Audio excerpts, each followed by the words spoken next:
The diplomatic vessel U.E.'s Harmony drifted silently through the void between stars, its hull bearing the scars of countless missions across the galaxy. Captain Jake Morrison stood on the bridge, watching the blue-green world of Kepler Prime rotate slowly beneath them.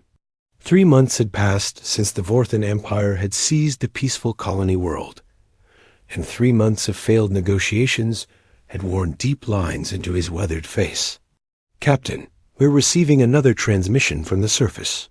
Communications." Officer Alex Turner called from his station. His voice carried the same exhaustion that plagued the entire crew. "It's the same pattern as before. Distress calls, then sudden silence." Jake nodded grimly. The pattern had become sickeningly familiar. The Vorthans would allow a few desperate messages to escape the planet, just enough to remind the galaxy that millions of innocent people suffered below. Then the communications would cut off, leaving only the imagination to fill in the horrible details. Chief Diplomat Lisa Parker emerged from the communications room, her usually perfect appearance disheveled after another sleepless night reviewing negotiation strategies. She carried a datapad filled with proposals, compromises, and desperate appeals to Vorthan honor. "The Council wants another progress report," she said, her voice hollow. "What do I tell them this time?" "Tell them the truth," Jake replied. "The Vorthans aren't interested in negotiation. They never were. This whole diplomatic process is just entertainment for them." The bridge fell silent, except for the quiet hum of the ship's systems. Everyone knew Jake was right. The reptilian Vorthans had played along with the diplomatic talks because it amused them to watch the galaxy dance to their tune. They enjoyed the power that came from making other species beg for mercy on behalf of the Kepler colonists. Alex's console chimed with an incoming message. "Sir, we're receiving orders from Earth Command.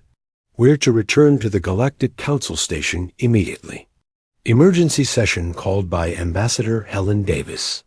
Jake felt a chill run down his spine.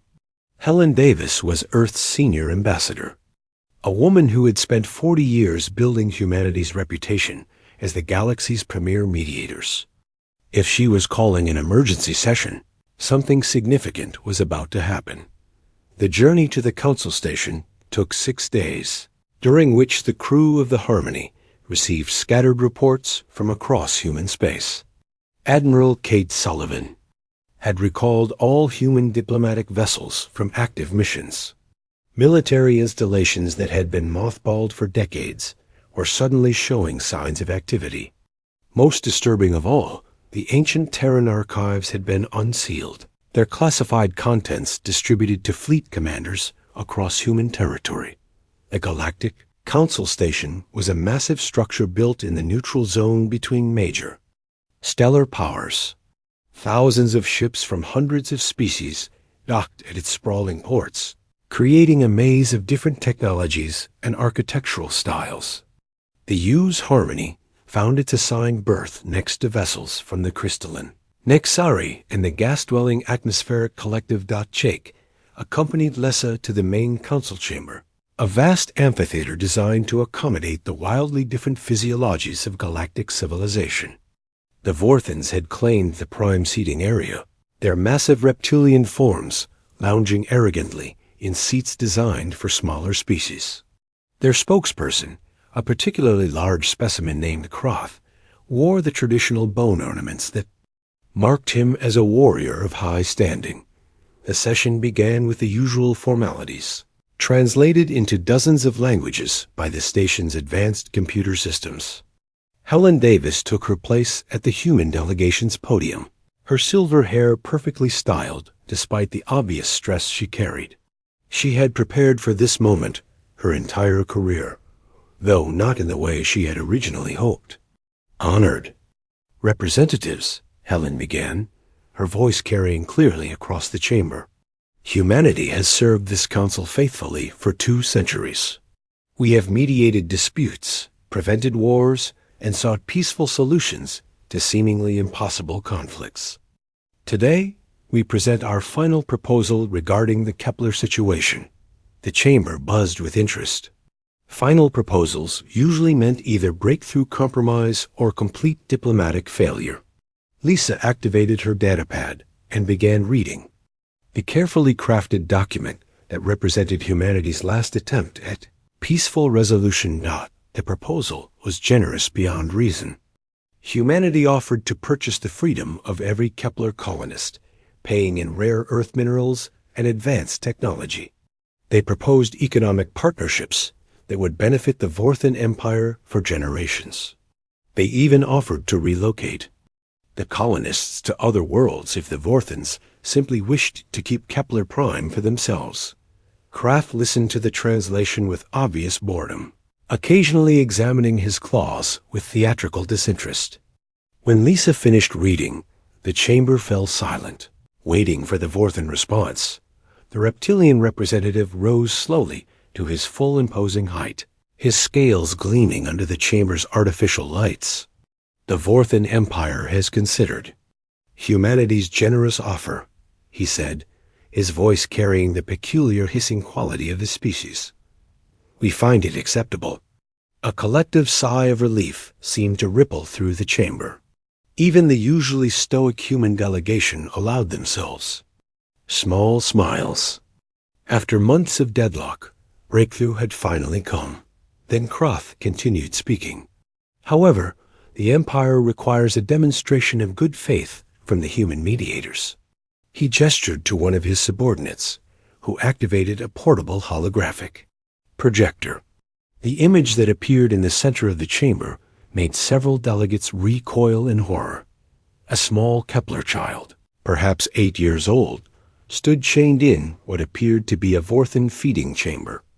The child's eyes were wide with terror, but she had not been physically harmed. Yet, this specimen will serve as our good faith gesture, Kraft announced casually. The human delegation will witness the traditional Vorthan method of sealing agreements. Helen. Davis shot to her feet. Absolutely not. We will not be party to any harm coming to that child. Kraft's lipless mouth curved in what might have been a smile. Then there is no agreement. The negotiations are terminated. Without warning, he bit down on the child's arm, his razor-sharp teeth easily piercing the young flesh. The child's scream echoed through the chamber as Kroth continued his grotesque display. The reaction was immediate and varied. Some delegates turned away in disgust. Others protested loudly in their native languages. A few species, those with carnivorous tendencies similar to the Vorthans, watched with apparent approval, but it was the human reaction that would be remembered by history. Helen Davis stood motionless for several long seconds, her face cycling through expressions of horror, rage, and finally something far more disturbing. Cold calculation. Admiral Kate Sullivan, who had been observing from the diplomatic gallery, made her way down to the main floor. Her military uniform stood out starkly among the flowing robes and ceremonial garments worn by most other delegates. She moved with the measured pace of someone who had made a decision that could not be unmade. When she reached the human podium, Kate activated the chamber's main communication system. Her voice, amplified across the station and simultaneously broadcast to every human world, carried the weight of 2 centuries of suppressed military heritage. By the authority vested in me by the United Earth Government and the Colonial Defense Coalition, I hereby announce humanity's formal withdrawal from all diplomatic accords and treaties governing interstellar relations. The words fell into absolute silence. Effective immediately, all human diplomatic missions are terminated. All human mediation services are suspended indefinitely. She paused, letting the implications sink in before delivering the statement that would echo across the galaxy for generations to come. What happens next is no longer a matter of negotiation. The chamber erupted into chaos as delegates from dozens of species began shouting questions and demands for clarification. But the human delegation was already filing out, their faces set with grim determination. Jake noticed that Lisa had tears streaming down her face, though whether from grief or relief, he could not tell. As they reached the exit, Jake heard Krath's mocking laughter echoing behind them. The Vorthan representative was sharing some joke with his companions, apparently unconcerned by humanity's dramatic announcement. In 6 months, Jake would remember that laughter very differently. The galaxy had just lost its mediators, though. Most species did not yet understand what that truly meant. The news of humanity's diplomatic withdrawal spread across the galaxy faster than the fastest starships could travel. On trade stations and colony worlds, in military headquarters and civilian governments, the same question echoed through 1,000. Different languages. What did the humans mean? Most species treated the announcement as an empty threat. The Nexari crystalline collective dismissed it as emotional theatrics typical of carbon-based life forms.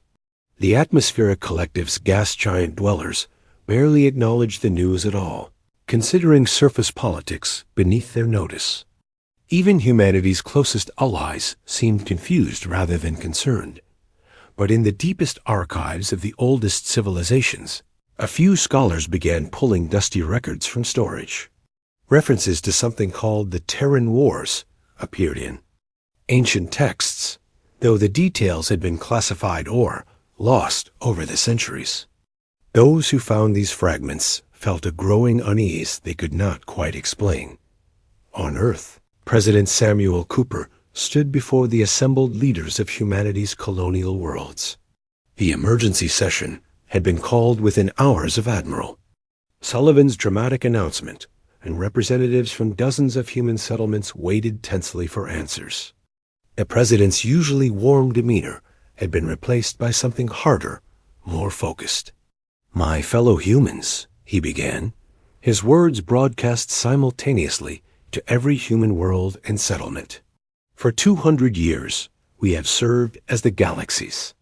Peacekeepers, we have negotiated when others would fight. We have sought compromise when others demanded victory. We have swallowed our pride and buried our anger in service to galactic peace." The chamber was completely silent. Even the usual whispered conversations and shuffling of papers had stopped. Today, we watched as those we sought to protect were tortured for the entertainment of their captors. We witnessed evil parade itself before the galaxy while civilized species looked away in embarrassment or approval. The time for talk has ended. Cooper's next words would be carved into monuments across human space. "For 2 centuries, we have been the galaxy's peacekeepers. Today, we remember what we were before we became diplomats. Today, we remember what made other species fear the name of Earth." The reaction across human territory was immediate and profound. On colony worlds that had known only peace, citizens gathered around public screens to watch their president's address. Veterans of the old Terran conflicts, men and women who had fought in humanity's last wars before joining galactic civilization, felt something stirring in their blood that had been dormant for generations. Fleet Admiral Rachel Stone received her orders directly from Earth Command within an hour of the president's speech.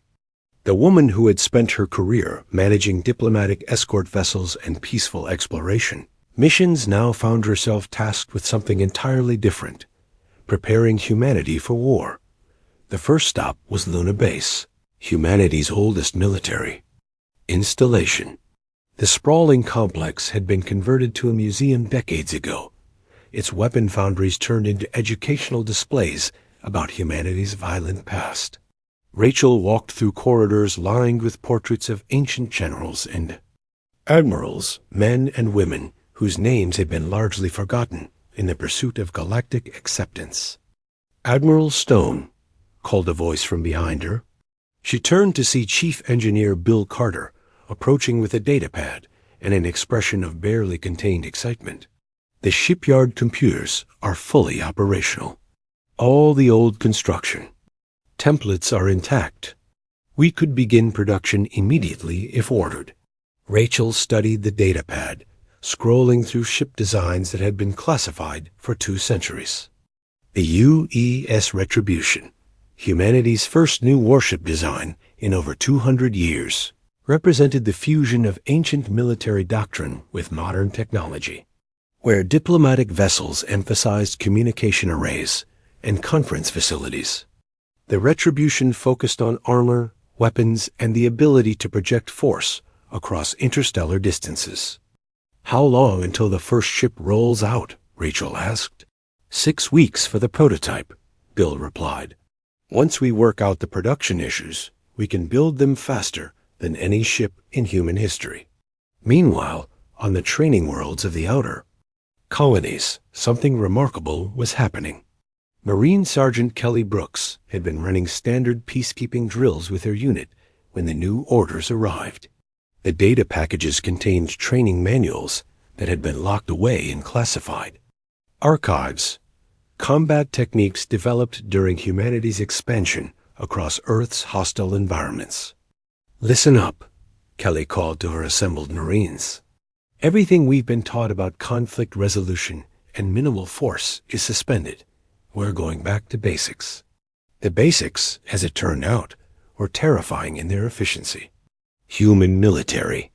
Doctrine had been developed on a world where every environment tried to kill anything that lived there. Humans had learned to fight in vacuum, underwater, in crushing gravity, and in atmospheric conditions that would kill most galactic species instantly.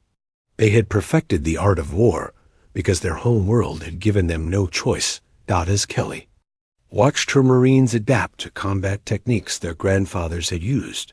She began to understand why the Galaxie had been so eager to accept humanity as peaceful mediators. Nobody wanted to fight an enemy that treated warfare as both science and survival skill. Dr. Maria Santos received her reassignment orders while conducting xenobiology research on a peaceful trade station. The quiet academic who had spent years studying alien physiology for medical purposes now found her expertise redirected toward military applications. Her new assignment was simple: identify the weaknesses of potential enemy species. The data she compiled over the following weeks would have horrified her previous colleagues. Vorthan respiratory systems could be disrupted by specific gas mixtures. Nexari crystalline structures were vulnerable to particular sound frequencies. Even the mighty atmospheric collective had physiological limitations that could be exploited by those who understood their biology. "I never wanted to use my knowledge this way," Maria confided to her research assistant during a late-night session. "But after what I saw in those transmissions from Kepler Prime, I understand why it's necessary." The Galaxie remained largely unaware of these preparations. Most species continued their normal activities, assuming that humanity's withdrawal from diplomacy was temporary emotional reaction that would pass. The Vorthans were particularly dismissive, with their military leaders openly mocking human weakness in broadcasts across their territory. But a few observers noticed disturbing changes in human behavior patterns. Human merchant vessels, which had maintained regular trade routes for decades, began disappearing from major shipping lanes. Not destroyed or captured, simply absent. The economic disruption was subtle at first, but as weeks passed, it became clear that humanity was systematically withdrawing from galactic commerce. Captain Ben Walker commanded one of these disappeared merchant vessels, the UES Prosperity. What the Galaxie didn't know was that ships like his had never been pure merchants. Every human commercial vessel carried sophisticated sensor equipment and communication arrays, gathering intelligence about alien military capabilities, trade routes, and political structures. "Sir," called his navigator, Lieutenant Amy Foster, "we've completed the scan of the Vorthan supply depot. Their security is exactly as our sources indicated. Minimal guards, predictable patrol patterns, and no backup systems for their primary power grid." Ben nodded as he reviewed the data. Human intelligence gathering had always been more sophisticated than other species realized. While aliens saw peaceful traders and diplomatic couriers, Humans had been quietly mapping every military installation, supply route, and communication hub in their territory. The withdrawal of human merchants created economic chaos across several sectors. But it also achieved something more important. It made humanity invisible to the galaxy's intelligence networks. For the first time in 2 centuries, other species had no idea what humans were planning. On worlds throughout human space, ancient bunkers were being unsealed and their contents distributed to military units. Weapons that had been museum pieces became training tools.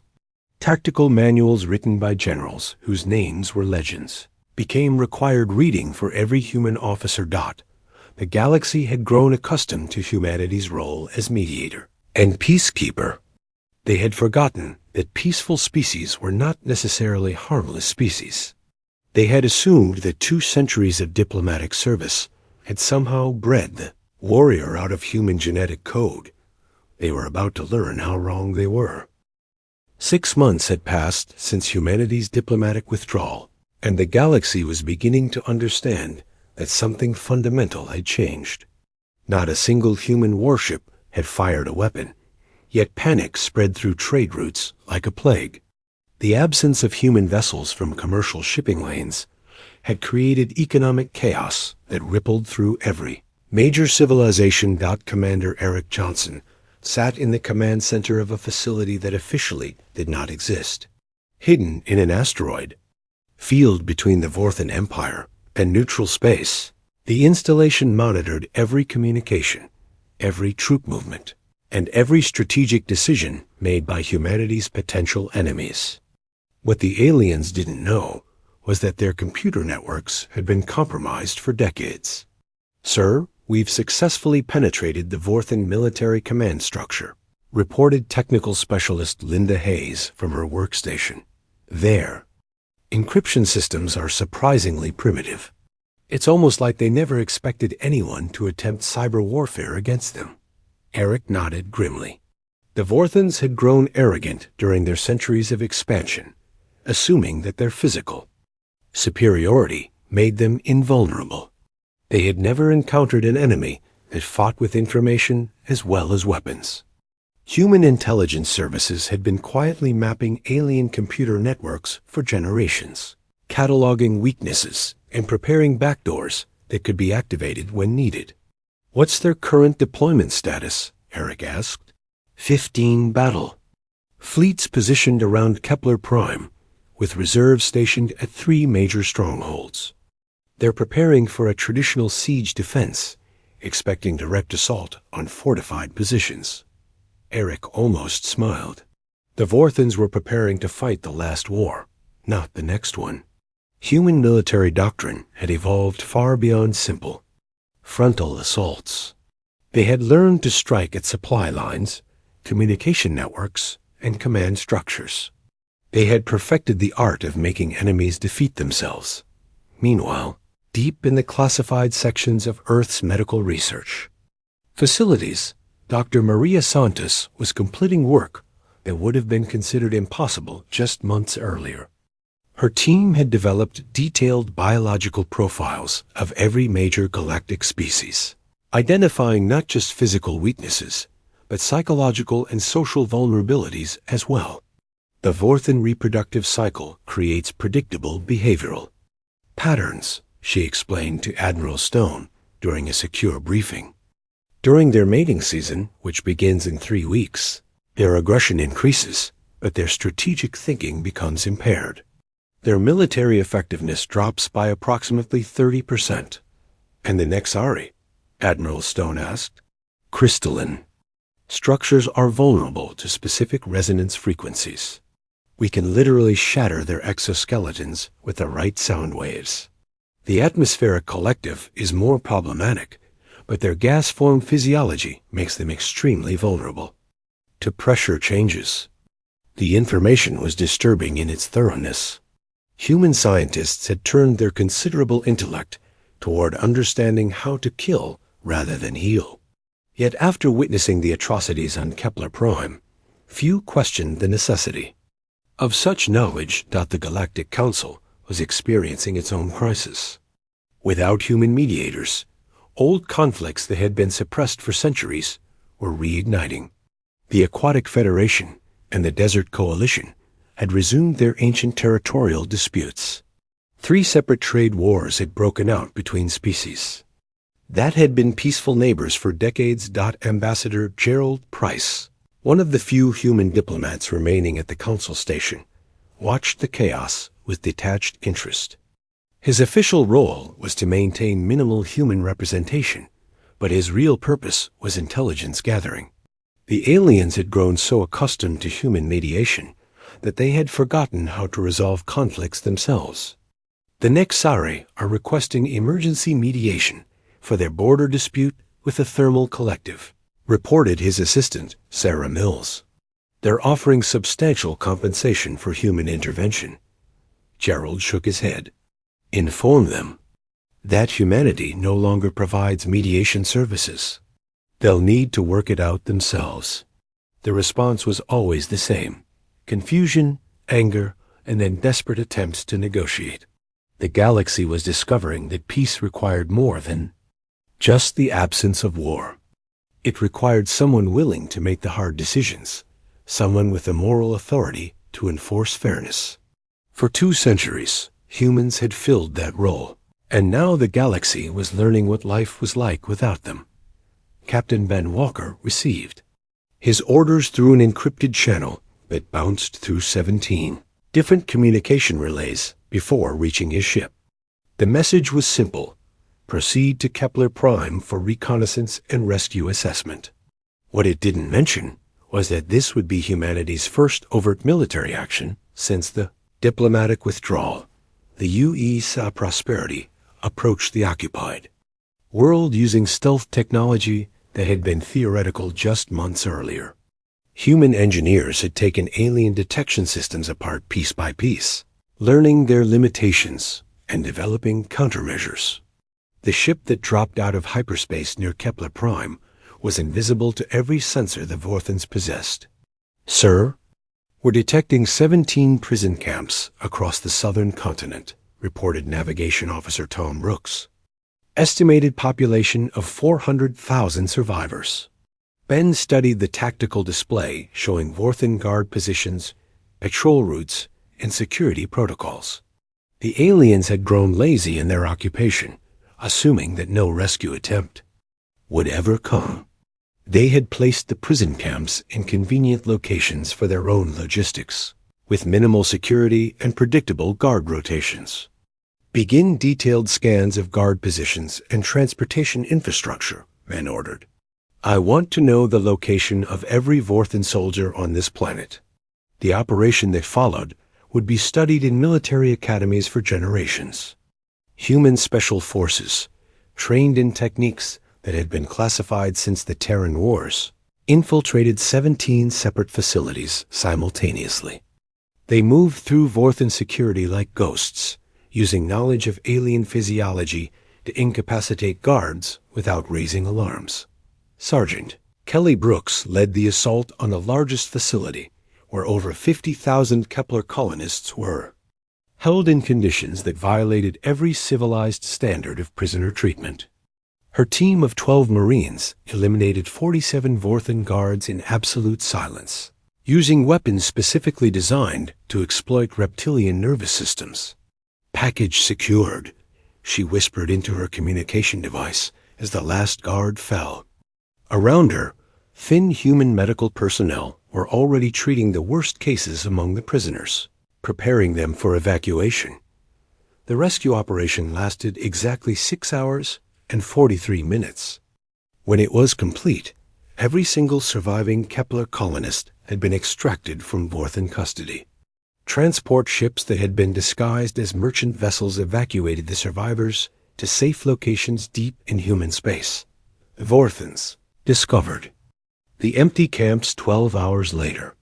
Their furious communications, intercepted and decoded by human intelligence services, revealed the extent of their confusion and fear. How had an entire population simply vanished? Where were the human ships? How had such a massive operation been conducted without a single level detection? But perhaps the most telling detail was what the rescuers left behind. In each camp, on the desk of the senior Vorthan commander, human soldiers had placed a simple message, written in perfect Vorthan script. "We are watching." The psychological impact was immediate and devastating. Vorthan military units across their territory began requesting additional security, convinced that human infiltrators were everywhere. Communication systems that had been trusted for centuries were suddenly suspect. Every shadow might hide an enemy that struck without warning and vanished without trace. Admiral Kate Sullivan reviewed the operation reports from her command center on Luna Base. The rescue had been flawless, but more importantly, it had sent a message that would resonate throughout the galaxy. Humanity was no longer asking permission to do what was right. "What's the response from the Galactic Council?" she asked her intelligence chief. "Mixed. Some species are praising the rescue operation. Others are demanding explanations for unauthorized military action in sovereign Vorthan territory. The Vorthans themselves are calling it an act of war." Kate nodded. She had expected that response. "And our allies?" "Nervous but supportive. They're beginning to understand that humanity's diplomatic withdrawal was not an empty gesture. The galaxy was indeed beginning to understand. For 6 months, they had watched humanity retreat from galactic affairs with a mixture of confusion and dismissal. Now they were witnessing the emergence of something new. Humans who acted rather than negotiated, who struck rather than debated, who judged rather than mediated. The age of human diplomacy was truly over. What was beginning would change the galaxy forever. The Vorthan response to the Kepler rescue came swift and brutal. Within days of discovering the empty prison camps, Emperor Vash himself appeared before the Galactic Council to declare formal war against humanity. His massive form dominated the speaking platform as he delivered threats that echoed through the chamber like thunder. "The human vermin have committed an act of war against the Vorthan Empire," he hissed, his razor-sharp teeth gleaming under the chamber lights. "They will pay for their insolence with blood. We call upon all civilized species to join us in crushing this threat to galactic order." The response was immediate and overwhelming. The crystalline Nexari pledged their support, still bitter over trade disputes that humans had once mediated against their interests. The atmospheric collective emerged from their gas giant homes to offer their formidable fleet. Dozens of smaller species, either allied with the Vorthans or simply afraid of them, added their voices to the declaration. Admiral Susan Clark received the war declaration while reviewing tactical reports aboard the UES Retribution, humanity's first new warship to roll out of the Luna shipyards. The vessel was a masterpiece of human engineering, combining lessons learned from 2 centuries of peace with the harsh realities of interstellar warfare. "Ma'am, long-range sensors are detecting massive fleet movements in Vorthan space," reported her tactical officer, Lieutenant Colonel Dave Foster. Best estimates put their combined forces at over 2,000 capital ships, plus support vessels and fighters. Susan studied the tactical display showing enemy fleet positions. The Vorthans had assembled the largest military force in galactic history, confident that sheer numbers would overwhelm any human resistance. They expected to face desperate defenders clinging to their home worlds, not the methodical war machine that humanity had become. "What's our current fleet strength?" she asked. 47 vessels of various classes, ma'am. The production facilities are working around the clock, but we're still weeks away from having significant reinforcements. The numbers should have been terrifying. Humanity was outnumbered nearly 50-1 by enemies who had conquered dozens of worlds through sheer military might. Yet Susan felt no fear, only the cold satisfaction of a hunter who had spent months preparing the perfect trap. The first battle occurred at the Proxima system, a strategic checkpoint that controlled access to the inner human colonies. The Vorthen fleet arrived, expecting to sweep aside token resistance and proceed directly to Earth. Instead, they found Admiral Clark's task force waiting in perfect formation. Human vessels arranged in patterns that seemed almost ceremonial in their precision. "Sir, the human fleet is holding position," reported the Vorthen fleet commander to his superior. "They're not retreating or attempting to delay our advance. It appears they intend to fight." Emperor Vash, commanding the operation from his flagship, laughed at the report. "Foolish mammals. They think their small numbers can stand against the might of our empire. Begin the attack. Show them what real warriors can accomplish." The battle began at maximum range, with both fleets exchanging long-distance fire across millions of kilometers of space. Vorthen doctrine called for overwhelming firepower delivered by massive ships designed to intimidate and destroy through sheer force. Their weapons were brutal and effective, capable of cracking planets and boiling away a TMOSPHERES dot, but human weapons were different. Where Vorthen ships fired massive energy beams that could be seen across star systems, human vessels launched clouds of projectiles too small to track individually. The Vorthens laughed at what appeared to be primitive kinetic weapons until the first impacts registered on their sensors. Each human projectile was a marvel of miniaturized technology, carrying targeting systems that adjusted course in flight, and warheads designed to exploit specific weaknesses in alien ship construction. They struck with surgical precision, targeting power systems, weapon mounts, and critical structural points that human intelligence had identified through decades of careful observation. "Sir, we're losing sensor contact with the fourth battle group," called a Vorthen communications officer. Their ships appeared to be disabling themselves. What the Vorthens didn't understand was that human cyber warfare specialists had spent months infiltrating their computer systems. As the battle raged, invisible electronic attacks were turning Vorthen ships against each other, causing weapon systems to malfunction and navigation computers to provide false information. Admiral Clark watched the tactical display with professional satisfaction as enemy formations dissolved into chaos. "Launch the second wave," she ordered calmly. "Target their command vessels." The human ships moved with precision that seemed impossible for such small vessels. They accelerated to speeds that should have crushed their crews, turned at angles that should have torn their hulls apart, and coordinated their attacks with timing that suggested a single controlling intelligence. The secret was technology that humanity had developed in secret. Advances in artificial intelligence and gravitational manipulation that allowed human ships to perform maneuvers no other species could match.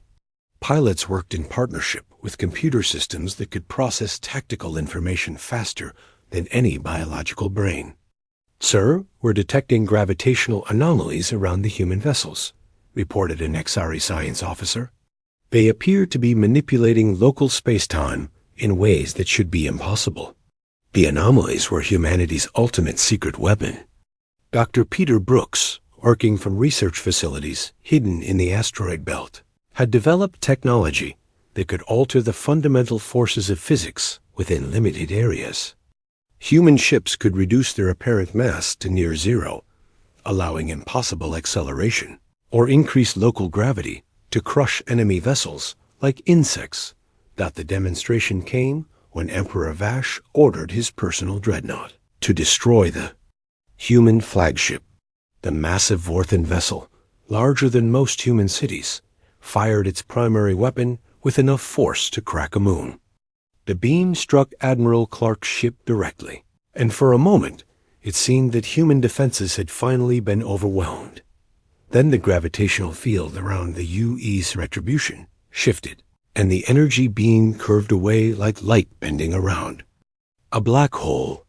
The redirected weapon struck a Vorthen battleship instead, destroying it instantly in a brilliant flash that could be seen from neighboring star systems.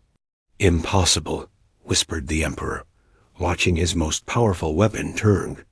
Against his own forces, the battle lasted 18 hours, though the outcome was decided within the first 3. Vorthan ships, designed for straightforward combat between conventional forces, found themselves fighting an enemy that ignored the basic rules of warfare. Human vessels appeared and vanished like ghosts, struck from impossible angles and coordinated their attacks with mechanical precision. When the fighting ended, the Vorthan fleet was completely destroyed. Over 2,000 alien warships had been reduced to expanding clouds of debris and radiation. Human losses totaled 3 vessels, all of which had been successfully evacuated before their destruction. But the most devastating blow was not military, but psychological. The battle had been broadcast across the galaxy by human communication networks, showing every species exactly what humanity was capable of when pushed to war. The peaceful mediators, who had spent 2 centuries resolving conflicts through negotiation, had revealed themselves as perhaps the most dangerous military force the galaxy had ever seen. General Linda Hayes received her orders as Vorthan survivors fled toward their home territories. Her ground forces, trained in combat techniques that treated warfare as both science and art, were to prevent any Vorthan recovery by eliminating their military infrastructure completely. The invasion of 3 major Vorthan strongholds began simultaneously, with human forces demonstrating why their species had once dominated one of the galaxy's most hostile planets. They fought in vacuum, in crushing gravity, in atmospheric conditions that would kill most aliens instantly, and they won every engagement with casualties that seemed impossibly low. The galaxy watched in stunned silence as humanity transformed from peaceful mediators into an unstoppable military force seemingly overnight. What they didn't understand was that humans had never stopped being warriors. They had simply chosen to fight for peace rather than conquest. That choice had now ended, and the galaxy was about to learn what happened when the most dangerous species in known space decided that diplomacy had failed. The surrender came exactly 6 months after the first shots were fired. Emperor Vash, his once mighty empire reduced to scattered refugee fleets hiding in the outer reaches of space, transmitted his formal capitulation from a damaged cargo vessel that served as his final command post. The message was brief and bitter. The Vorthan Empire acknowledged defeat and requested mercy from human forces. Fleet Admiral Rachel Stone received the surrender aboard her flagship as human vessels maintained formation around the last Vorthan stronghold. A massive fortress that had once commanded respect throughout the galaxy now drifted powerless, its weapons destroyed and its shields collapsed. Vorthan survivors huddled inside, waiting to learn their fate from the species they had dismissed as weak mediators. "Ma'am, we're receiving surrender requests from 17 different Vorthan military units," reported Communications Officer Mike Turner. "They're requesting safe passage to neutral territory and protection for their civilian populations." Rachel studied the tactical displays, showing the remnants of what had been the galaxy's most feared military power. The Vorthans had fought bravely once they understood the true nature of their enemy, but courage alone could not overcome the systematic dismantling of their entire war machine. Human forces had struck with surgical precision, targeting command, structures, supply lines, and strategic installations, while carefully avoiding unnecessary civilian casualties. "Inform all Vorthan commanders that they will be granted safe passage to designated neutral zones," Rachel replied. "However, their senior leadership will face trial for crimes against sapient beings. The trials that followed would reshape galactic law for generations to come." Captain Nancy Price, now serving as humanity's chief military prosecutor, presented evidence gathered during months of intelligence operations. The systematic torture, enslavement, and murder of civilian populations was documented with a thoroughness that had once characterized human diplomatic reports. The defendant Kraft stands accused of ordering the execution of 4,000 Kepler civilians for the crime of requesting medical supplies, Nancy announced to the packed courtroom. The Vorthen war criminal sat in specially designed restraints, his once proud bearing reduced to sullen defeat. The trials were conducted with the same efficiency that had marked human military operations. Evidence was presented methodically. Witnesses testified under oath, and verdicts were delivered based on facts rather than emotion. Yet the underlying message was unmistakable. Humanity would no longer tolerate the strong preying upon the weak. Meanwhile, across the galaxy, other species were coming to terms with a new reality. The Galactic Council had reconvened in emergency session, but this time human representatives occupied the dominant positions. Ambassador Helen Davis, who had once sought compromise and negotiation, now delivered ultimatums with the quiet authority of someone backed by overwhelming force. The Terran Protection Charter is not a request for discussion, she announced to the assembled delegates. It is a statement of principles that will govern interstellar relations from this point forward. Species may choose to abide by these standards or face the consequences. The charter itself was surprisingly reasonable, focusing on basic rights for civilian populations and humane treatment of prisoners during conflicts. What made it revolutionary was not its content, but its enforcement mechanism. Humanity would actively monitor compliance and intervene when violations occurred. President Samuel Cooper addressed the galaxy from the steps of the rebuilt, united nations building on Earth.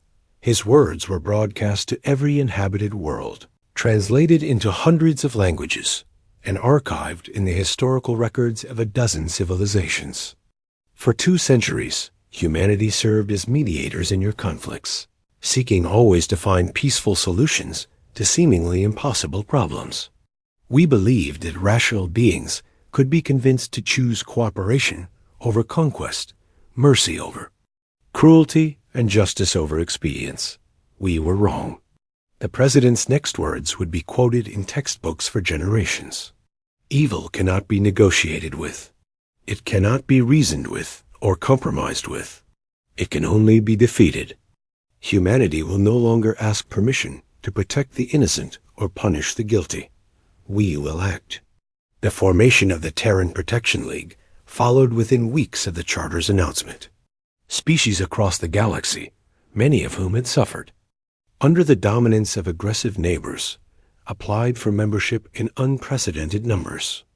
The League offered something that had never existed before: guaranteed protection for civilizations that chose cooperation over conquest. Captain Danny Foster oversaw the establishment of monitoring stations throughout League territory.